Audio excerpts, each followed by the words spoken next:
Greetings, everyone. This is Rock and Roll Spot Connection with a weekly comic book roundup. So, first off, sadly, no Three from Hell review this week, hence the lack of a House of Thousand Corpses and Jumble Rejects retro review. When after Three from Hell comes out on Blu-ray and whatnot, I'll do a review of all three. So I got y'all covered. Don't worry. Anyway, let's move on to this week's comics, shall we? We'll start off with House of X number 5. Where we left off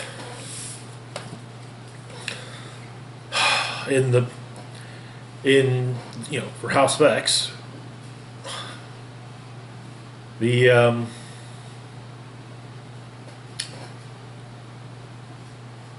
strike team of X-Men who raided the Orcus Forge was killed during the attack. Now, that said, they still managed to succeed in basically dumping the mother mold into the sun, but like I said, it cost the entire strike team their lives. So,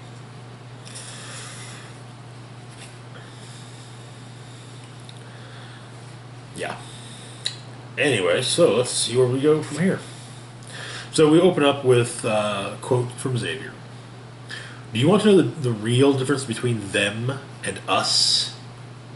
Until now, we were never given a chance. As I said, credit to Xavier. So, we start up on Krakoa.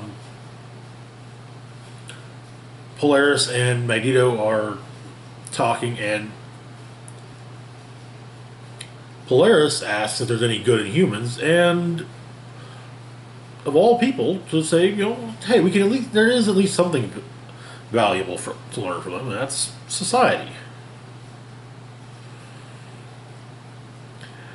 And he goes on to explain that him and Charles have always wondered what would happen if mutants stopped being hunted. What would happen when the greatest necessary traits of mutantdom weren't strength and aggressiveness, but intelligence, ingenuity, and creativity. He explains that now they know. And so five X-Men approach let's explain. We've got Gold Balls, Fabio Medina. We've got Proteus, who is not dead. We've got Hope Summers, Elixir, and finally Eva Bell. And I forgot to wiki her. Oh well. And we're back to the very first image from the pages from the series of Xavier and Kretsch as Jean and Scott and others hatch out from eggs. And he says, "To me, my X-Men."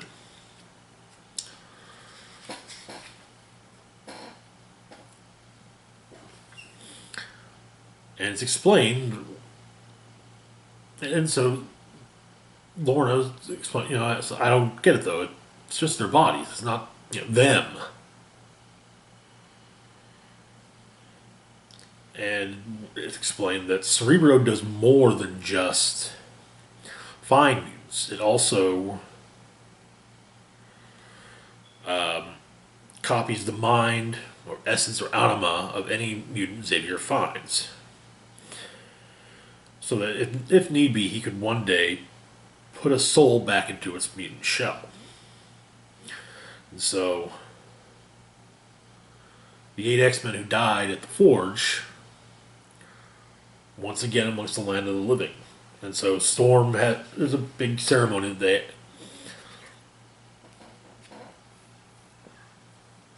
they have, and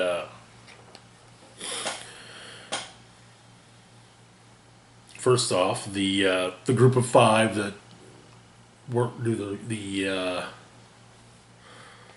that pull off the resurrection, they're being revered by everyone. And the X-Men are back.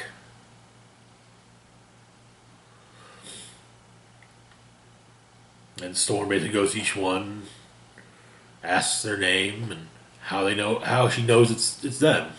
Cyclops says that once he thought he was strong, a leader of mutants, and then she showed him what strong was. She tells him that she learned it watching him.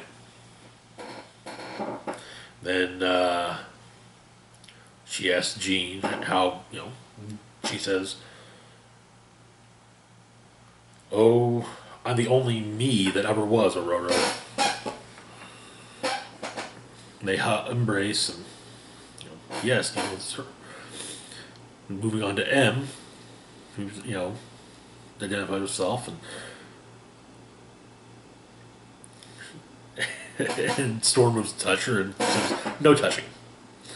Which makes Storm laugh, and he's like, "No, that's her." Turns out that in a day,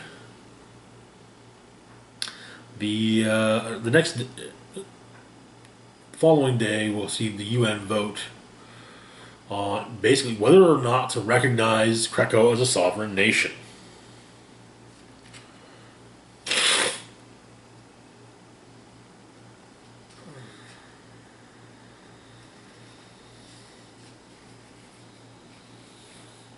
And the group of eight are dubbed Heroes of Krakoa. There's also a 3-page rundown of the resurrection process. So, the next day at the UN, the vote has happened.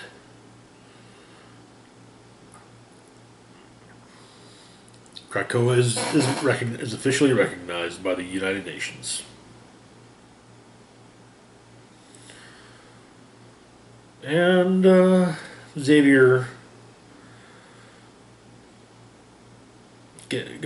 honestly got the sense that they weren't going to be supported by the Security Council, as the French ambassador all but told him that the Russian ambassador would be voting against them. However, said ambassador abstained from voting.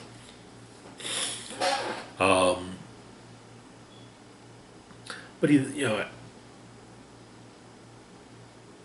explains that compulsion, however, leaves an indelible mark on the victim. It also affects the one perpetrating the act. Dominating the will of another, you see, often comes with a cost. And then Xavier, says, thank you for your sacrifice. And keep in mind also, this entire conversation is done telepathically. Though, and Emma then says, now buy me something pretty, or, I don't know, make me governor of a province. But he explains to the first, what do you get the woman who can already buy anything she wants? As to the second, you already know I have much bolder things in mind. And there's a breakdown of mutant diplomacy. And finally, 2 days later on Krakoa,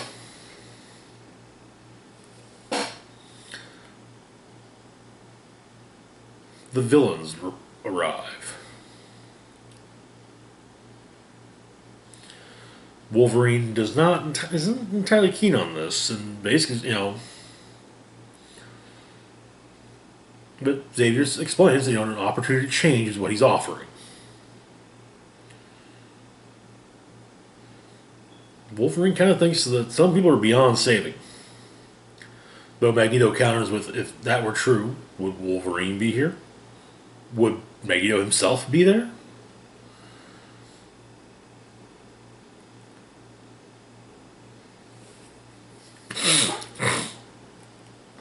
And so, let's see, we've got Wild Side of the Mutant Liberation Front, Random, Sinister, Lady Mastermind, I think that's Mesmero, Mentallo, who I didn't realize was a mutant, but I don't recognize Girl and the Dragon. I think we also got Sebastian Shaw, M-Plate, Exodus, Gorgon, Callisto, I think Selene as well, and Apocalypse, who is welcomed back to Krakoa by the island itself.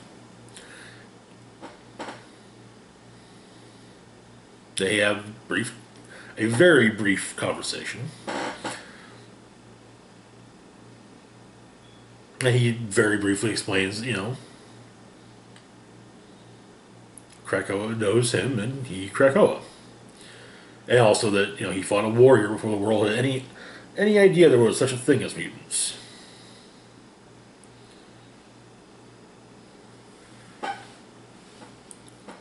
And Magneto continues that also explains that he wants to be clear that they will not risk losing Krakoa because some might not value what is being offered.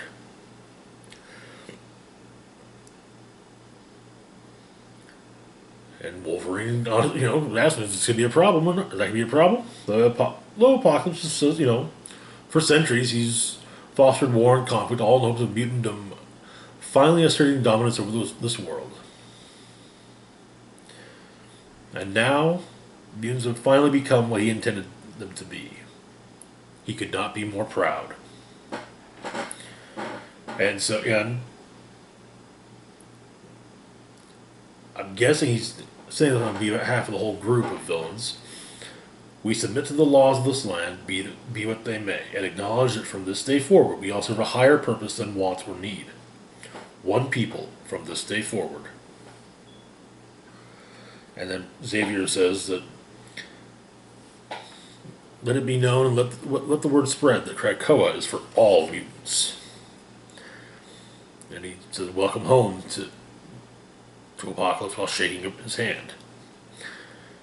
And we finish with a quote attributed to Magneto. If you are us, then be with us. Come home. And that's where the issue ends. I swear, every week this has been a doozy of a book. All right, moving on to Dead Man Logan, number 11. Next to last issue of the series. Where we left off, Sabretooth and his army of Sabretooths had raided Forge's base of operations and kidnapped the Hulk's grandson, Bruce. And so Logan and Danielle Cage went after them. So it turns out that Weapon X was working out of Hammer Falls. And so the two show up in Hammer Falls. Logan and Danielle show up there. Logan is promptly recognized, and there's a bit of a price on his head. So,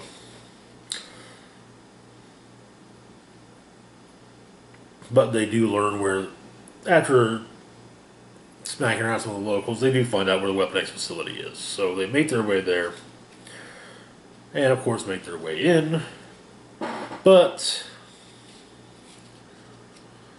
their presence was already. They already knew about it. Sabretooth and his Sabretooths.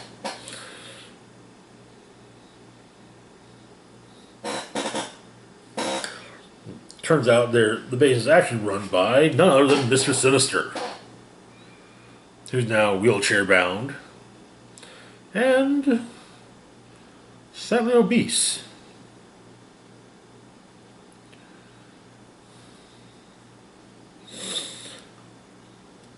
But yeah, he's basically wanting to study Victor and Logan. But now, hey, a Hulk? Oh, that could make for an excellent weapon. And it turns out that Sinister gave Red Skull the initial plan to attack the superheroes.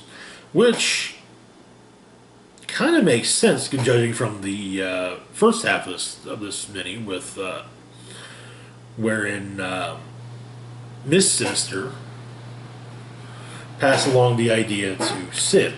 So, very interesting. Anyway, so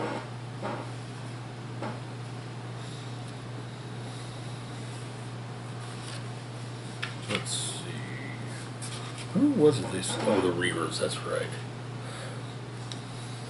But yeah, a fight breaks out. And they manage to free Bruce, and he helps out with the escape, so they get away. But their vehicle gets attacked, explodes in front of Hammer Falls, and they're surrounded. They manage to crash right where, well, right by the hammer at Hammer Falls. Hammer Falls, it should be mentioned, is pretty much built around where Thor's hammer landed when he died. And the hammer has sat there untouched. Some actually revere as a religious site.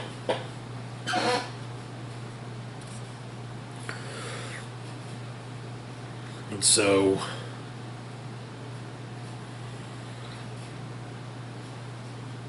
Danielle gets shot and falls, landing on the hammer, which moves from her landing on it. The faithful, those watching are kind of, oh, the hammer moved. So she reaches for the hammer, is deemed worthy, and so she raises Mjolnir and now has the power of Thor at her command.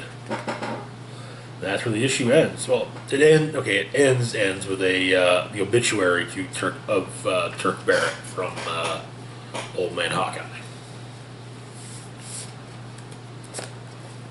Moving on to Guardians of the Galaxy number 9. Alright, so where we left off, the Guardians have been split up. Star-Lord, Phyla-Vell, handful of others are all in the clutches of the Universal Church of Truth, which is currently being run by Star-Lord's father, Jason of Sparta. Turns out that rather than trying to resurrect an Adam Warlock, their Messiah, they plan to resurrect an army, which they will then send against death. So, we start off with a flash forward. Millions of years of the future, at the end of everything, at Earth, in fact. The universe was burning. And by the time they arrived, there was nothing left. No heroes, no villains, no life, only ashes and ghosts. But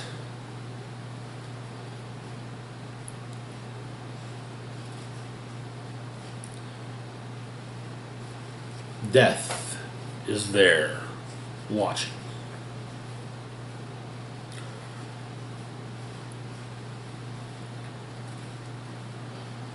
And this is explained to Peter by Jason. But he says, how he stopped the end of the world. And Peter explains we have to have faith.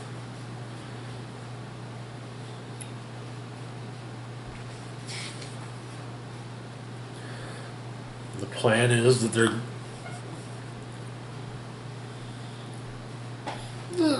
So currently their plan is to head towards Earth, drain a continent or two of life force to charge the temple ship's batteries, and then, once the Messiah is reborn, they return to the future and kill death. But it turns out that Star-Lord was faking it, and he punches his dad in the face. Makes an escape, runs into Cosmo, who, being a telepathic dog, stops him.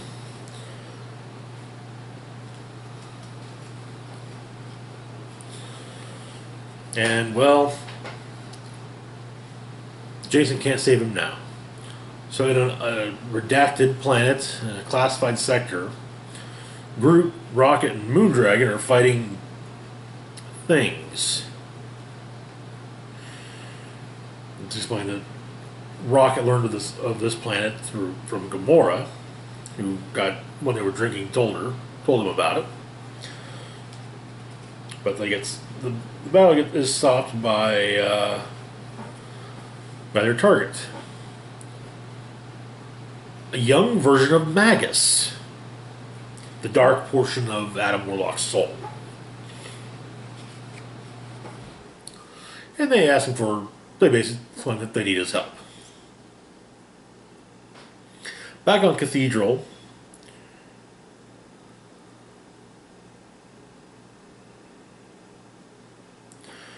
Jason's still trying to make Star-Lord turn to his side and explain,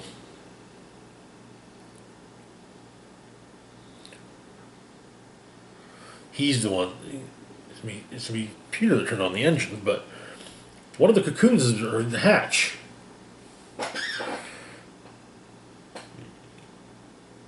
And Star-Lord turns to this is not going to go the way Jason thinks it is. Though Jason explains it's going exactly to plan. And so it hatches, but one of the arms is green, and Jason's like, behold our Messiah, our Savior, our Destroyer. And it's Drax the Destroyer, the old Drax the Destroyer. Before he got his svelte, tatted up body when he started carrying knives. And that's where the issue comes to its close.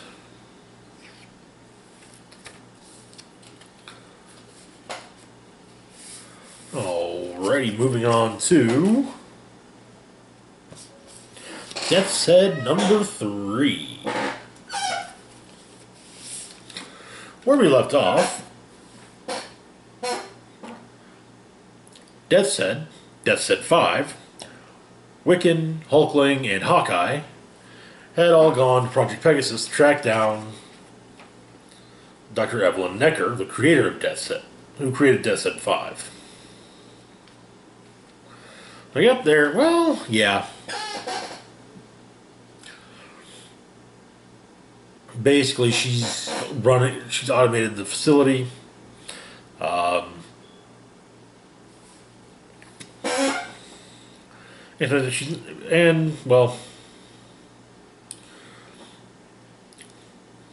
Death's Head 5, or V as he's being referred to, is still making pronouncements from within, but he turns off his audible notifications.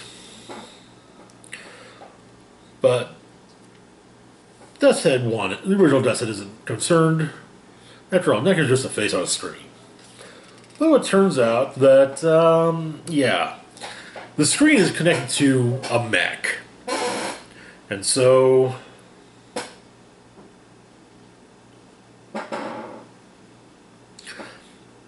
he belittles Hawkeye for shooting arrows at the mech, but she explains, it's a common misconception. Climbs up on Death's Head's back, get a better shot. Explains basically tells it's kind of like with David and Goliath.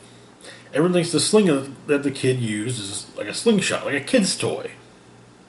But a sling like that, wielded by someone who's good with it, it's not a toy. It's a deadly weapon. And so she manages to do some shoot an arrow into it, find a weak spot, shoot an arrow into it, and manage to do some damage, all while getting in a monologue.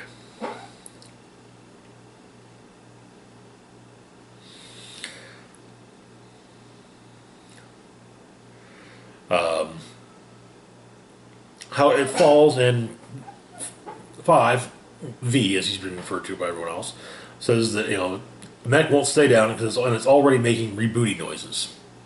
Though that's no. It's one of those few things that it's one of the few problems that or one of the few advantages that living beings have over machines.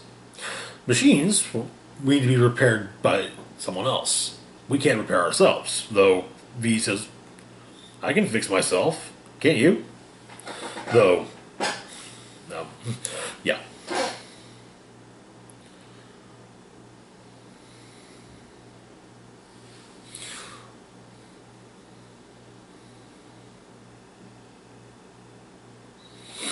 So they make an escape. That becomes Deathhead and Wiccan versus the mech, while V, Hawkeye, and Hulkling escape.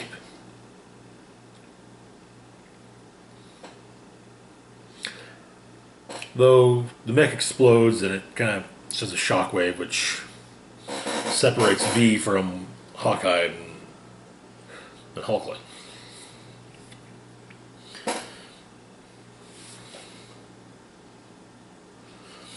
Where he is met by Dr. Necker.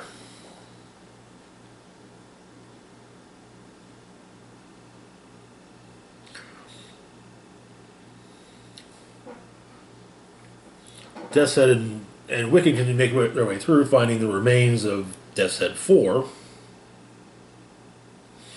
But they're met with a batch of shape-shifting robots, who are also a similar group are going after Hulkling and Hawkeye as well. And Hulkling kind of explains what's going on with him and Wiccan to Hawkeye.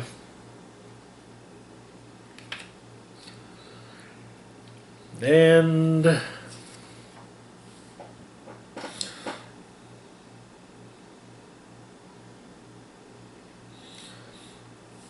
so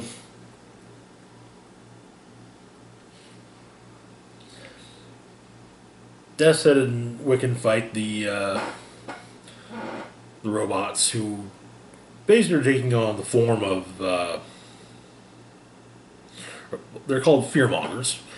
They are alien non-organics that use algorithms to take the form of what their opponent fears most. And so they take on the form of the bouncers from the first issue.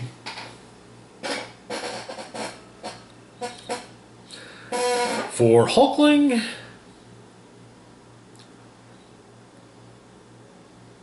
the biggest fear is having to fight Wiccan. And he swears Hawkeye's secrecy about that one. But does manage to... She hits him with an EMP arrow, and so they go back to being robots, and so Hulkling smash. And they manage to... Wiccan manages to wish the two, Hulkling and Hawkeye, to their location, and they head off to the to where V is. And Necker takes control of V and voice activated commands. Basically, it's like, hey, kill them. Start with the organics. Take out Wiccan first, and then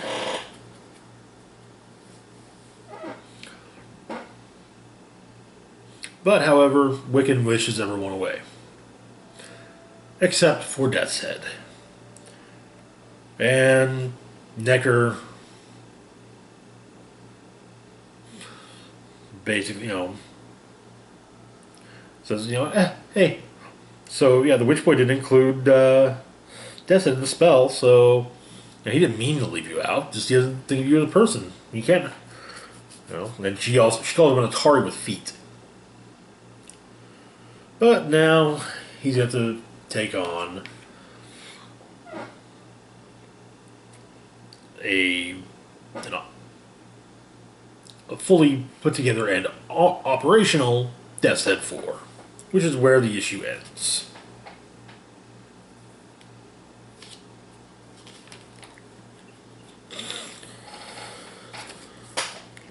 Alrighty. And moving on to the last video for this video, or last comic for this video, History of the Marvel Universe, number 3. So, where we left off, we made it through the golden age of Marvel, basically the golden age in Marvel Comics.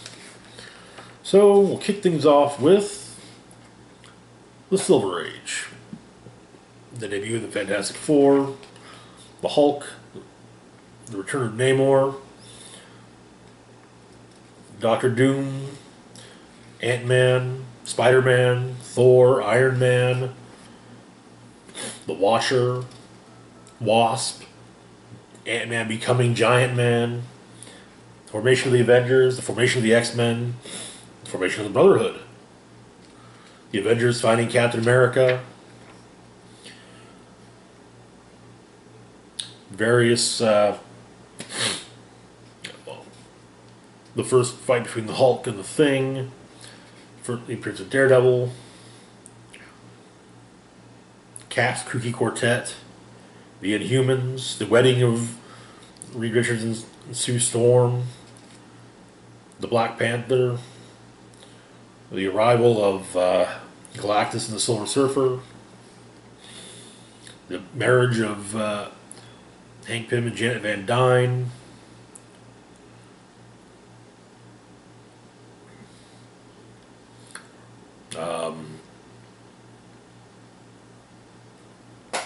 the return of the Red Skull, the appearance of Mar-Vell, the discovery of the Negative Zone, the birth of Franklin Richards, who begins to theorize that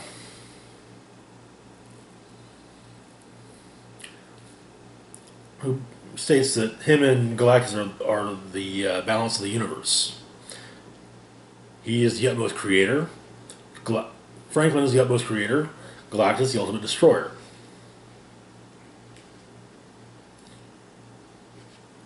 And Franklin asks if Galactus will be coming with him when they leave here, but Galactus doesn't answer him.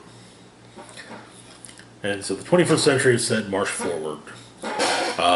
Continuing on, basically the Negabans bonding Rick Jones and Mar-Vell to one another, the Kree-Skrull War, the formation of the Defenders, formation of the Illuminati, Beast's further mutation, the appearance of the Punisher, Ghost Rider, Iron Fist, Luke Cage, Werewolf by Night, Man-Thing, Shang-Chi, Howard the Duck, Morbius, Black Widow, Moondragon,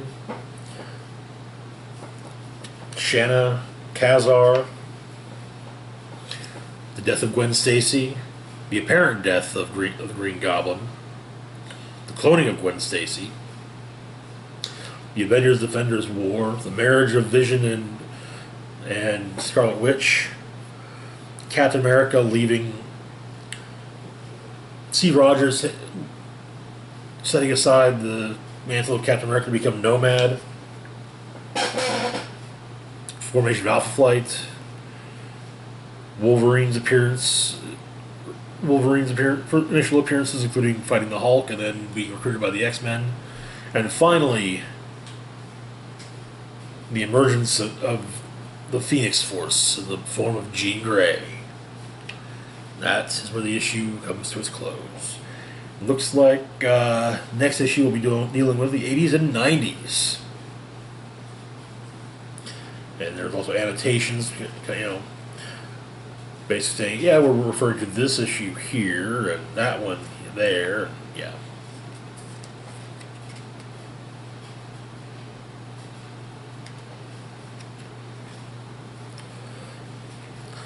I actually kind of dig this. It's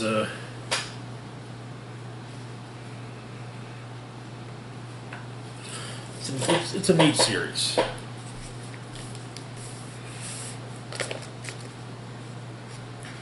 Perfect for Marvel's 80th anniversary.